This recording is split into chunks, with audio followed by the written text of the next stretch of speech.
Esse é o podcast Mortuária, falando sobre a morte para uma vida melhor.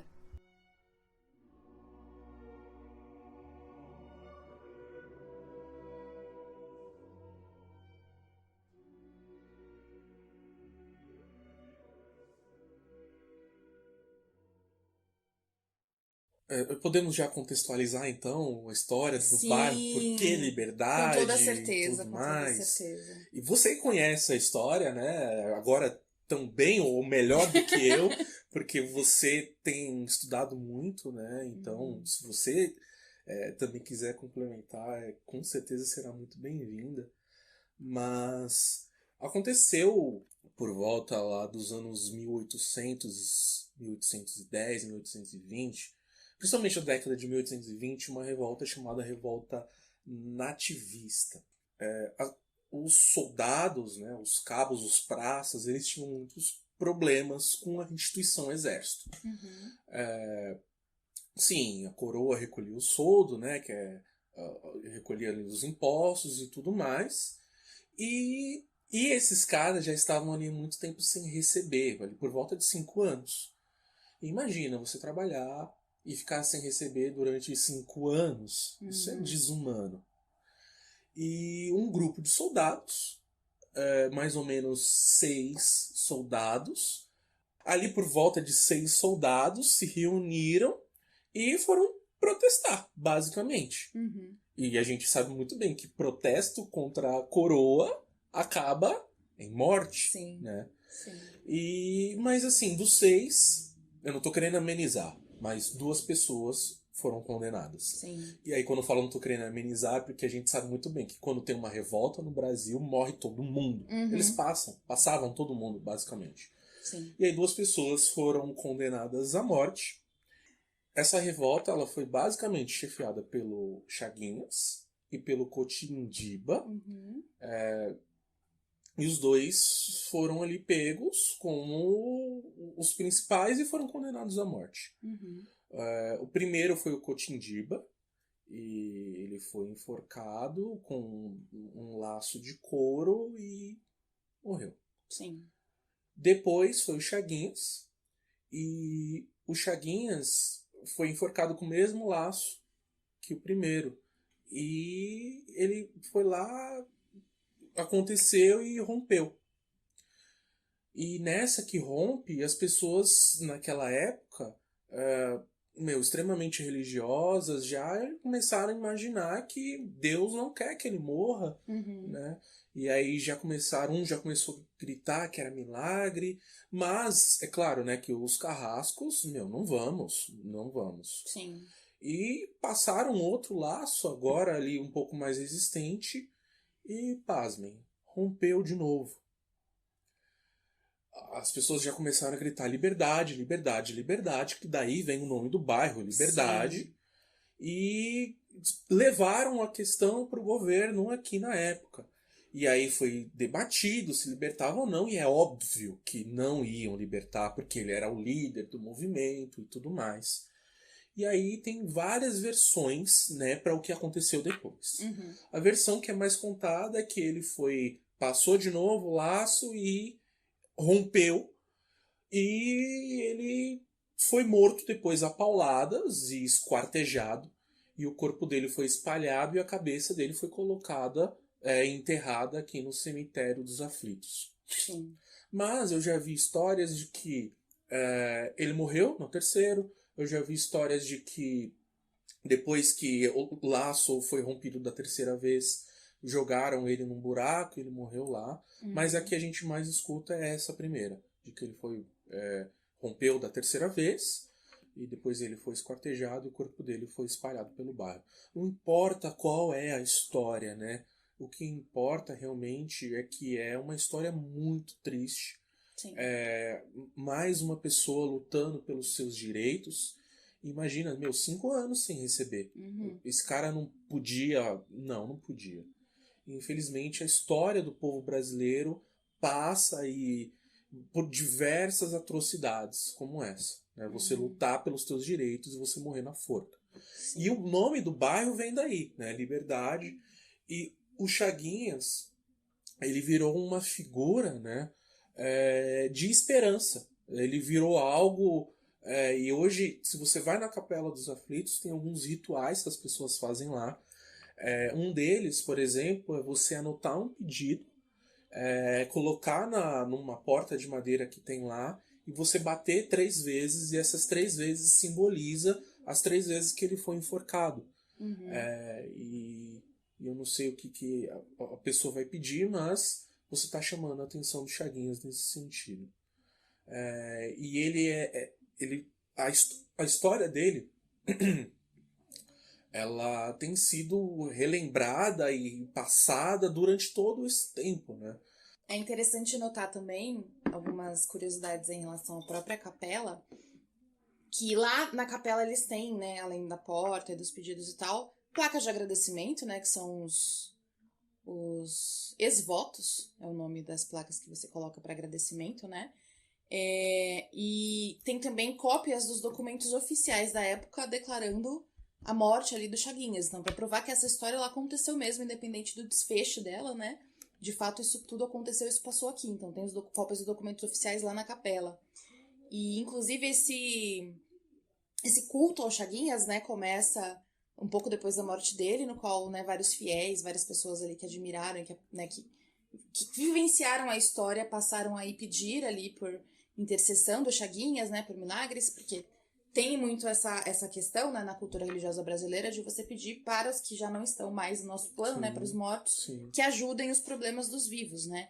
E aí diz, né, rezam as lendas aí, conta-se que as pessoas acendiam velas do lado de fora da capela e essas velas não apagavam de forma alguma, podia chover, podia ventar e não apagavam, então assim, tem toda essa aura mística em torno ali da capela ligada à figura do Chaguinhas muito por conta disso, sim. né. O Chaguinhas virou um ser que as pessoas realmente cultuam ele, e é um ser realmente cultuável, né? Sim. Eu posso estar falando bobagem, eu não sei, mas a gente cultua tantas coisas estranhas, né? Por que não relembrar? Por que não memorar essa história, que é uma história tão triste, uma história de luta, e passando, né, por todo esse tempo, pensando em tudo que aconteceu até chegar hoje no bairro da Liberdade, onde nós estamos, né? É muito triste, né? É uma história apagada. Então sim, vamos cultuar Chaguinhas, não importa de qual religião você seja, vamos memorar isso, porque é muito importante para a história do povo brasileiro, é muito importante para a história da cidade de São Paulo, né? Então é isso. Sim, exatamente. Inclusive, né, a União dos Amigos da Capela dos Aflitos, que é a UNANCA, faz um trabalho excepcional nesse aspecto, né, de sempre pressionar as autoridades. Eles estão com baixo-assinado para que seja reconhecido como patrimônio nacional, né, patrimônio cultural, o culto ao Chaguinhas, né, e toda a história que isso representa. Então, a Capela dos Aflitos, ela conseguiu aí uma ação da prefeitura, né, para que seja feito o restauro da capela, mas sempre é necessário aí que a gente fique em cima, porque, né, audiências públicas para tombar ali o terreno em volta, inclusive a gente tem que falar dele. É verdade. Ações públicas para tombar o terreno em volta, para reformar a capela. A UNANCA também foi muito importante nesse processo que vai começar agora de abrir as ruas da Liberdade aos domingos também, só para pedestres, né? Então Sim. a UNANCA está envolvida com todos os movimentos aqui do bairro, principalmente com esse resgate dessa história do Chaguinhas e da história preta aqui do bairro, né? Sim, por falar nisso, do lado da capela tinha algo ali que foi construído, e aí depois foi demolido na intenção de construir mais uma dessas galerias. E aí no momento de fazer aquela cavação, né, quem manja de engenharia sabe que o mesmo tanto que você vai erguer, o mesmo tempo que você tem que cavar para baixo para você colocar as fundações, né?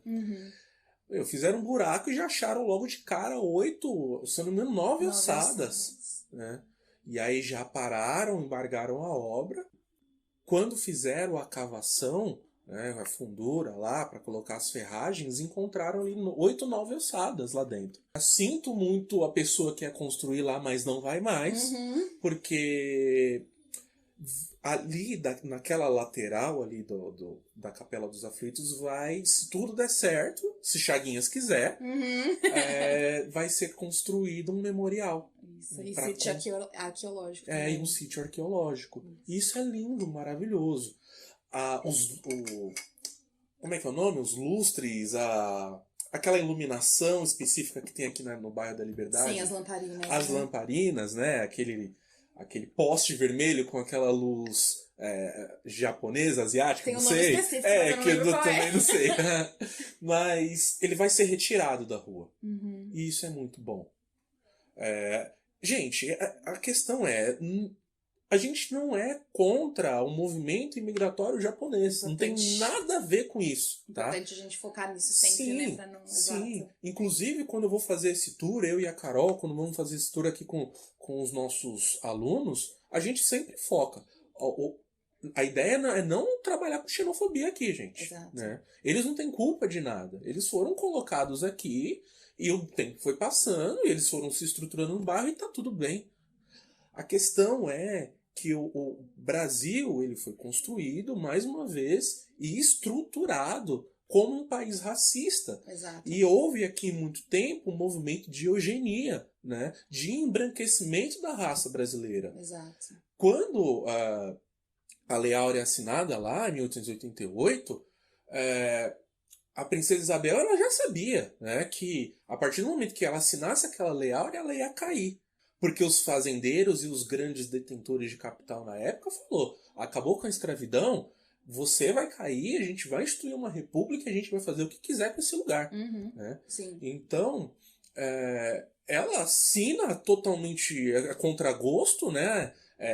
Pressionada por esses grandes detentores de capital, pressionada pela Inglaterra de outro lado, e as coisas começam a acontecer aqui de forma totalmente descontrolada. Eles abrem o Brasil para vários povos da Europa, né, com a intenção de embranquecer a nossa raça. Sim. Não tem, porque a gente precisava de mão de obra. É o que a gente vê nas novelas da Globo, né? Exato. Quem assistiu Terra Nostra, que é um pouco mais velho, né, sabe, vê lá como é que é o nome do ator lá, o Tiago Lacerda, e sei lá mais quem, né?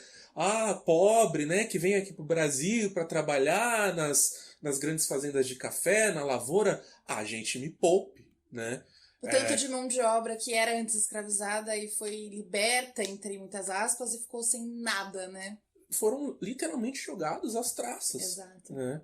E aí começa o movimento de marginalização dessas pessoas.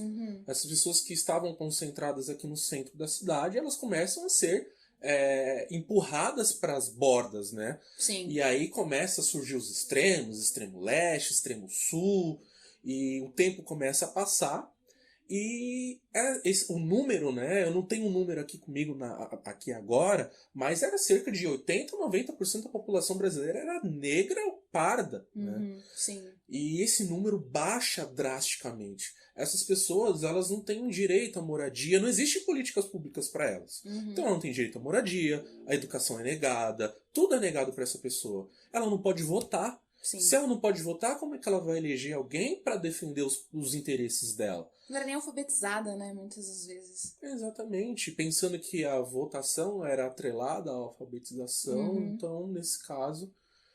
E aí, pessoas, é muito triste. O tempo todo eu tô falando e repetindo. É triste. Sim. Porque se a gente olha pro passado, pro nosso passado recente, né? Não tô nem falando lá dos 300 e tantos anos de escravidão que a gente teve aqui.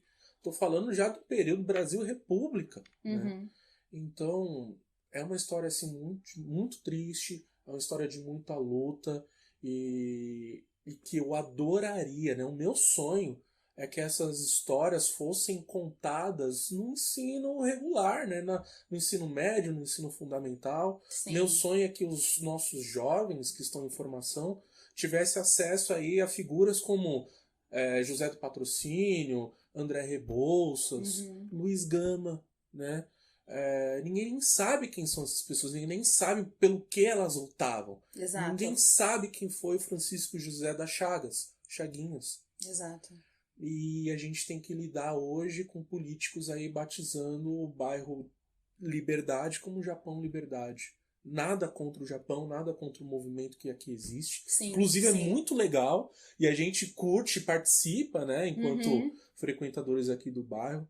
Mas a real mesmo é que muita gente morreu e nada aconteceu. Muito sangue foi dado, né? Sim, sim. E a gente ainda vê hoje São Paulo, Brasil 2023, a gente tendo que lutar para que a capela não seja destruída, para que Exato. ela aconteça um movimento ao contrário, para que ela seja restaurada. E é isso, infelizmente. Exatamente. É o que a gente consegue fazer, né, com as nossas microações é contar essa história, continuar contando essa história, né? Inclusive quando a gente vai lá na capela, que as pessoas de lá nos contam, eles sempre pedem isso, continuem contando essa história, né? Porque uma forma de não deixar, né, uma cultura ou um acontecimento morrer é justamente perpetuar, né, essa história para que outras pessoas saibam disso e mantenham viva a lembrança, né? Exatamente, exatamente. É um legado dessas pessoas e a gente precisa manter e a gente precisa continuar exatamente como você acabou de falar, Carol. Porque se a gente não fizer, quem é que vai fazer? Uhum. Né?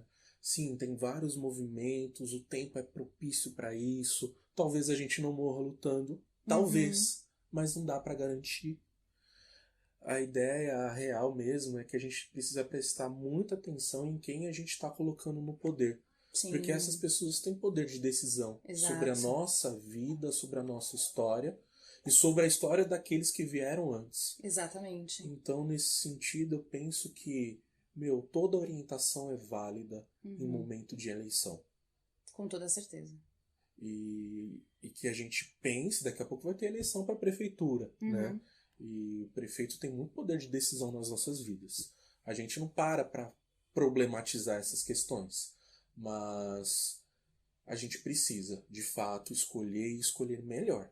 Porque essas pessoas estão destruindo as nossas vidas Uhum. em todos os sentidos. Então, que a gente possa eleger pessoas que pensem melhor na nossa educação, que pensem melhor na nossa história, que pense melhor naqueles que vieram antes, os nossos ancestrais, Sim. e que a gente continue lutando para que essa história seja perpetuada aqui nesse bairro e que ela realmente seja difundida em outros lugares. Com toda certeza, com toda certeza. E no que couber, né, a gente continua fazendo isso de todas as formas que a gente pode, né? Sim, sim, sim. Bom, amigo, muito obrigada por participar aqui do podcast. Foi muito enriquecedor ter você aqui. Eu queria muito que você viesse contar essa história, né? Porque eu vi em primeiro lugar de você, e aí depois eu fiquei obcecada com o tema. Você quer deixar um recado final? Eu acho que é isso que eu acabei de comentar. Se você está escutando essa história pela primeira vez, conte essa história para outras pessoas. Ela está ficando cada vez mais famosa, entre aspas, Sim. porque Viralizou no TikTok, viralizou no inclusive. TikTok, o UOL fez uma matéria. Exato. Tem um cantor chamado Aloysio Letra, que ele tem um samba chamado Rua da Glória. Pesquisa Maravilhoso. aí no YouTube, ele é maravilhoso, ele canta esse samba com apenas um instrumento de percussão que eu não me lembro o nome, e ele é lindo assim, e ele, nossa, procura. O Uhum. Vou Sesc deixar fez... o link aqui embaixo, galera. Boa, boa. E tem um documentário produzido pelo Sesc, o Aloysio Letra participa, e tem o Abílio Ferreira, que ele é escritor, jornalista, especialista nesses assuntos, também Uhum. participa. Assistam, que é muito enriquecedor. Uhum. Então é isso que eu queria deixar para vocês. Espalhem essa história o máximo que vocês puderem, contem para os seus amigos.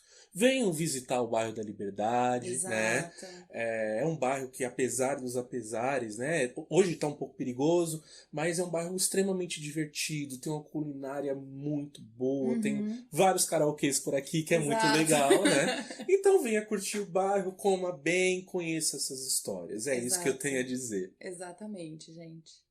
Espero que vocês tenham gostado. Vou deixar os links aí que a gente citou aqui embaixo, tanto na descrição do podcast quanto lá no Instagram. Bom, então é isso, pessoas. Espero que vocês tenham gostado desse episódio. Eu vou deixar todos os links que a gente citou aqui embaixo na descrição do podcast e no Instagram também, então vocês podem consultar aí. Se apropriem desse espaço, se apropriem desses conteúdos. E a gente se vê no próximo episódio do podcast.